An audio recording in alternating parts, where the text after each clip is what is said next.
ప్రతి ఒక్కరి జీవితంలో ఏదో ఒక క్షణాన ఏదో ఒక టైంలో స్ట్రెస్ తీసుకోవడం జరుగుతుంది. అది స్ట్రెస్ లేకుండా ఏ జీవితం ఉండదు.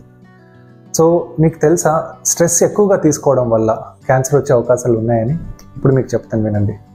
మన జీవితంలో 2 రకాల స్ట్రెస్లు వస్తూ ఉంటాయి. ఒకటి అక్యూట్ స్ట్రెస్ అంటాము, అంటే అప్పటికప్పుడు వస్తుంది సడన్గా, అండ్ 1 or 2 డేస్లో నార్మల్ అయిపోద్ది, అంటే మనం విల్ గెట్ ఓవర్ ఇట్. ఇంకొకటి క్రోనిక్ స్ట్రెస్, అంటే వారాల తరబడి నెలల తరబడి స్ట్రెస్లో ఉంటారు చూడు, వాళ్ళకి క్యాన్సర్ వచ్చే అవకాశాలు ఎక్కువగా ఉంటాయి. ఎలా అంటే స్ట్రెస్ మూలాన మన బాడీలో ఉన్న హార్మోన్స్ చేంజెస్ వస్తాయి, చాలా చేంజెస్ వస్తాయి.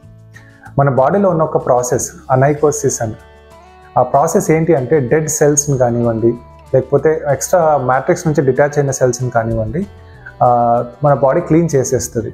సో స్ట్రెస్ వల్ల ఈ ప్రాసెస్ ఆగిపోద్ది. అదే కాకుండా క్రోనిక్ స్ట్రెస్ వల్ల మన బాడీలో బ్లడ్ ఫ్లో పెరుగుతుంది. దాని ద్వారా కూడా మనకి ఏమవుతుంది, ఏదైనా సెల్స్, ఏదైనా క్యాన్సర్ సెల్స్ ఉంటే ఈజీగా స్ప్రెడ్ అవుతుంది.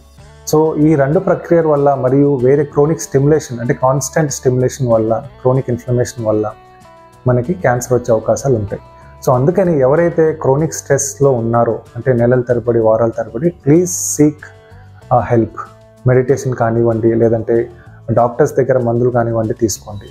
దీని ద్వారా మనకి స్ట్రెస్ లెవెల్స్ తగ్గుతాయి అండ్ మన క్యాన్సర్ నుంచి బయటపడవచ్చు. Thank you.